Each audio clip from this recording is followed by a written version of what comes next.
जीत ले हम सारी दुनिया। बीच हमें आज बोने दो, रोज उसे थोड़ा बढ़ने दो। छू लेंगे आकाश हम, मन के विचार हकीकत बने। सिद्धि फल से आनंद देंगे, कोशिश कर बढ़े, सोच बुलंद करे।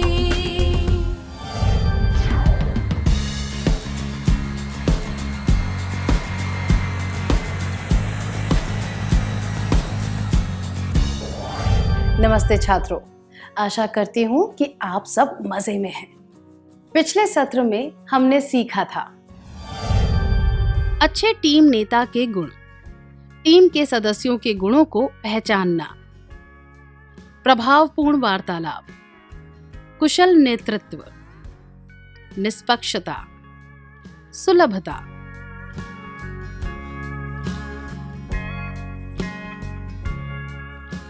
अच्छे टीम सदस्यों के गुण: आत्मविश्वास, विश्वसनीयता, एक दूसरे की बात सुनना, उचित वार्तालाप।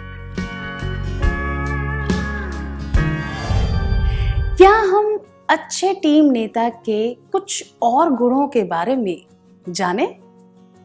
तो फिर चलिए एक कहानी सुनते हैं। अमर और उसके दोस्त एक प्रतिभावान ड्रामा टीम के सदस्य हैं।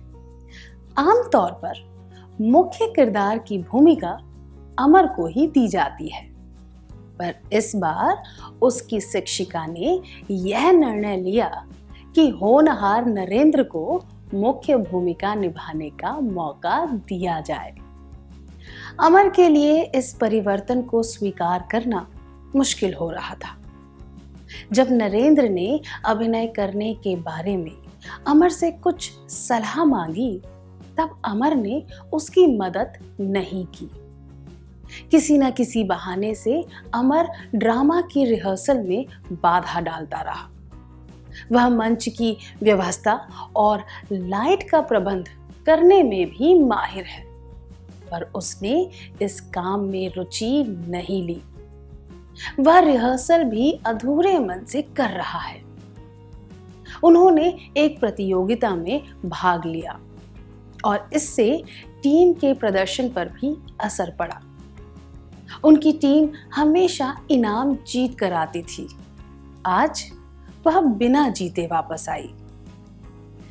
इस परिस्थिति से बचने के लिए अमर में कौन से गुणों की आवश्यकता थी? क्या हम एक क्रियाकलाप के द्वारा यह जानने की कोशिश करें? आपको स्क्रीन पर कुछ वाक्यांश दिखाए जाएंगे, जिनसे आपको पता चलेगा कि टीम का अच्छा सदस्य बनने के लिए अमर में कौन से गुण होने चाहिए थे। पर इन वाक्यांशों में शब्दों के अक्षरों के क्रम को उल्टा-पुल्टा कर दिया गया है। आपको सही क्रम में अक्षरों को लगाकर वाक्यांश पहचानने हैं। क्या हम शुरू करें?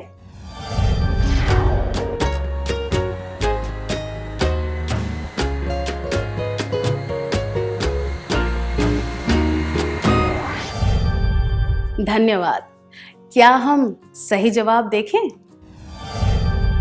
टीम के सदस्य के तौर पर अमर को अनुकूलनशील होना चाहिए, दूसरों का मददगार बनना चाहिए, सहयोग देना चाहिए, टीम की सफलता के लिए अपना अनुभव सबके साथ बांटना चाहिए।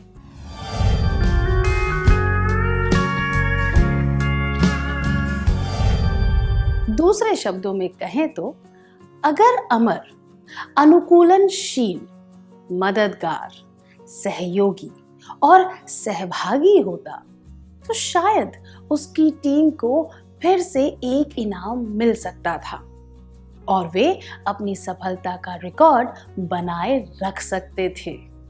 तो टीम के एक कुशल सदस्य में ये गुण होने चाहिए: परिस्थिति के अनुकूल होकर काम करना, सबकी मदद करना, सहयोग देना, अपना अनुभव सबके साथ बांटना।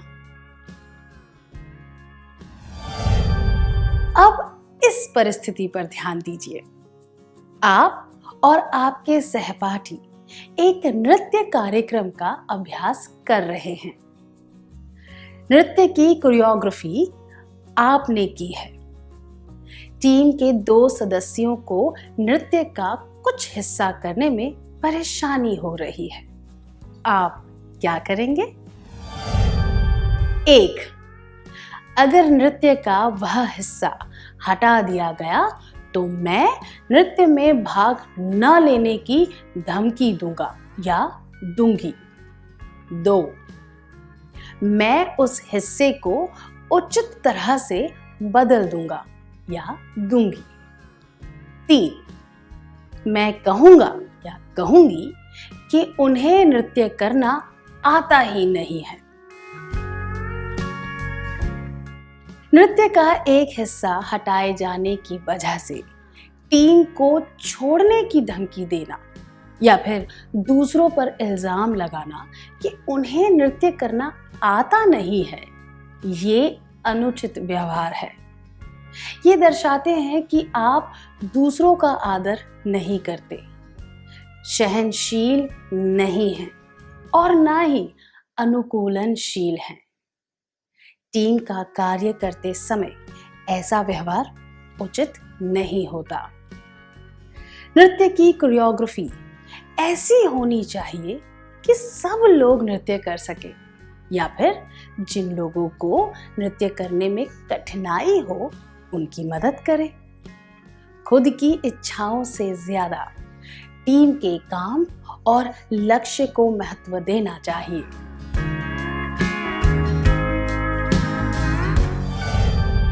अब एक और खेल खेलेंगे। आप सभी को अंताक्षरी खेलना तो आता ही होगा। किसी भी गीत की पहली 2 पंक्तियां गानी है और जिस शब्द से गीत खत्म होगा उस शब्द के आखिरी अक्षर से दूसरी टीम गाना गाएगी। इस तरह यह खेल आगे बढ़ेगा, पर ध्यान रहे किसी भी गाने को दोहराना नहीं है, ठीक है?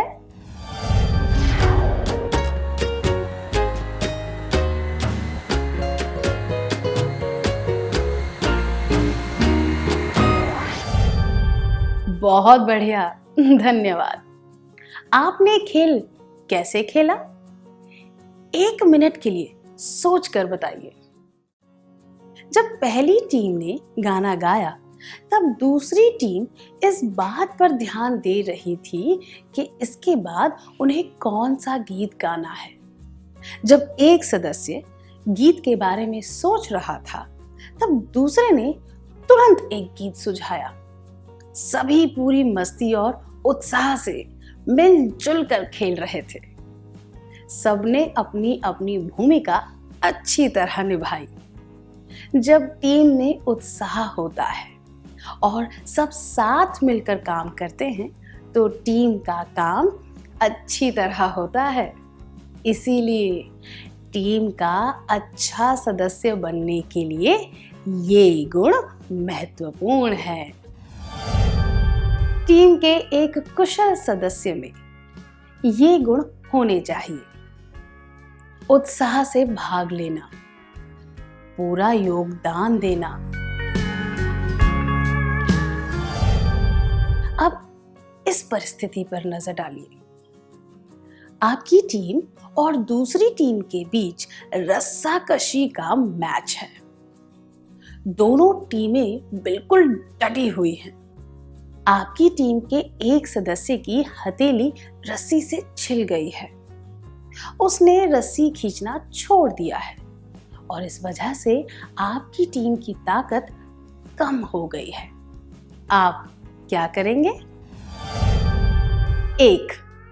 उस सदस्य पर चिल्लाएंगे और कहेंगे कि उसे दर्द सहन करके रस्सी को जोर से खींचना चाहिए। 2. उसे कहेंगे कि बाकी की टीम सब संभाल लेगी और वह बाहर निकलकर बैठ जाए। 3. टीम के बाकी सदस्यों से कहेंगे कि अब जोर लगाने से कोई फायदा नहीं होगा। क्या दो टीमें आगे आकर इस परिस्थिति का अभिनय करके दिखा सकती है?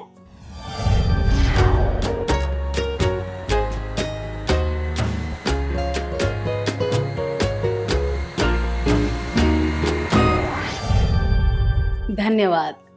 आपने टीम के सदस्य से कहा कि वह बाहर निकलकर बैठ जाए, बाकी की टीम सब संभाल लेगी। आपने दूसरों को जोर से खींचने के लिए प्रोत्साहित भी किया। यह क्या दर्शाता है? आप टीम के सदस्यों की कद्र करते हैं। जब कोई समस्या खड़ी होती है तो उसे सुलझाने की कोशिश करते हैं। ये गुण टीम के सभी सदस्यों में होने चाहिए, क्योंकि इससे टीम का विकास होता है और उसे सफलता मिलती है। दूसरी तरह से देखें तो अगर आप संयम खोकर टीम के सदस्य पर चिल्लाते तो आप दोनों का रिश्ता बिगड़ जाता। इस वजह से आपको साथ में काम करने में परेशानी होती। इसी तरह अगर आपने जीतने की उम्मीद छोड़ दी होती तो आपकी टीम आगे नहीं बढ़ पाती। उम्मीद खोने से कोई भी सकारात्मक परिणाम नहीं मिलते। ऐसी परिस्थितियों में समस्या को हल करने का प्रयास करने में ही बुद्धिमानी होती है। टीम के एक कुशल सदस्य में ये गुण होने चाहिए: प्रत्येक सदस्य की कद्र करना और उसका आदर करना, समस्याओं को हल करना, आत्मविश्वास, विश्वसनीयता, ध्यान से सुनना, सही वार्तालाप, अनुकूलनशीलता, मदद करना, सहयोग, उत्साह से भाग लेना, अनुभव बांटना, सदस्यों की कद्र और आदर करना, समस्याओं को हल करना।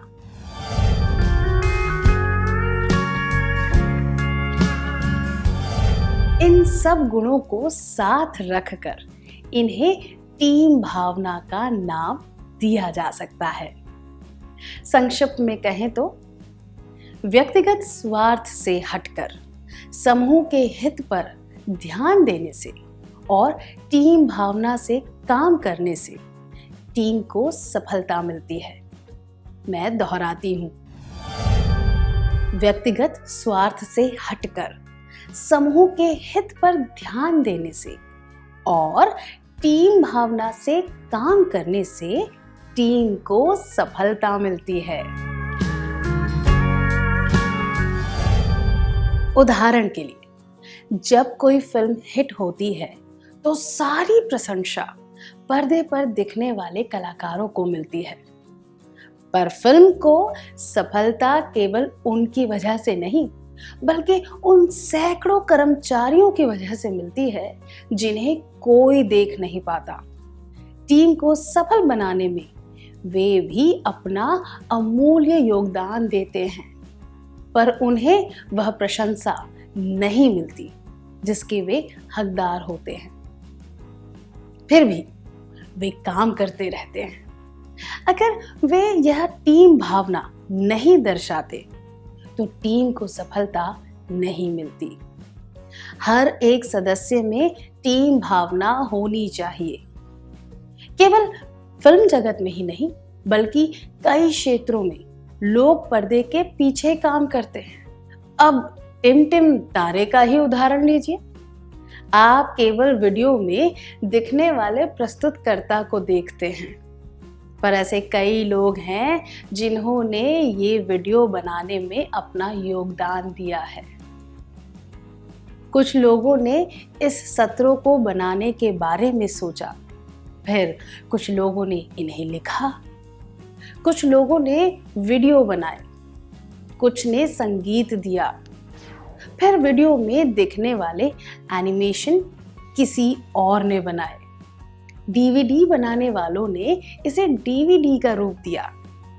फिर वे संयोजक तो हैं ही, जिन्होंने ये वीडियो आपको दिखाए। आप तक पहुंचने से पहले अलग अलग लोगों ने अपनी कुशलताओं के अनुसार इसमें अपना योगदान दिया। टीम भावना की वजह से ही यह सफलतापूर्वक आपके सामने आया।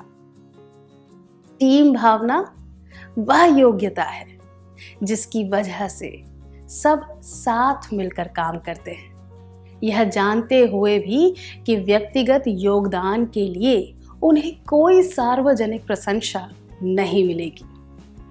आइए फिर से कहें, टीम भावना वह योग्यता है जिसकी वजह से सब साथ मिलकर काम करते हैं, यह जानते हुए भी कि व्यक्तिगत योगदान के लिए उन्हें कोई सार्वजनिक प्रशंसा नहीं मिलेगी। मुझे यकीन है कि अब आप टीम भावना के बारे में समझ गए होंगे। अब आपके पास उन सब की सराहना करने का मौका है जिनका योगदान आपको दिखाई नहीं देता। क्या आप उन सब लोगों की सराहना कर सकते हैं जिन्होंने पर्दे के पीछे रहकर आपकी टीम की सफलता के लिए योगदान दिया?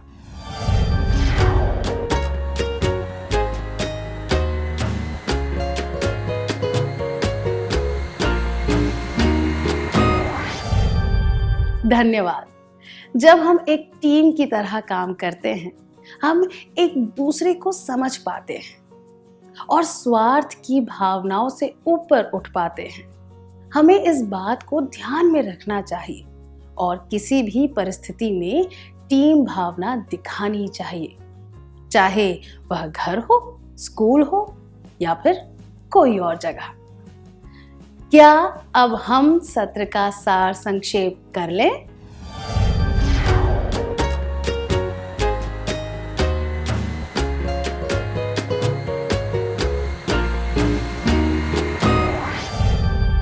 टीम के एक कुशल सदस्य में ये गुण होने चाहिए: आत्मविश्वास, विश्वसनीयता, एक दूसरे की बात सुनना, उचित वार्तालाप, परिस्थिति के अनुकूल होकर काम करना, सबकी मदद करना, सहयोग देना, अपना अनुभव सबके साथ बांटना, उत्साह से भाग लेना, पूरा योगदान देना, प्रत्येक सदस्य की कद्र करना और उसका आदर करना, समस्याओं को हल करना। इतनी अच्छी तरह सार संक्षेप करने के लिए धन्यवाद।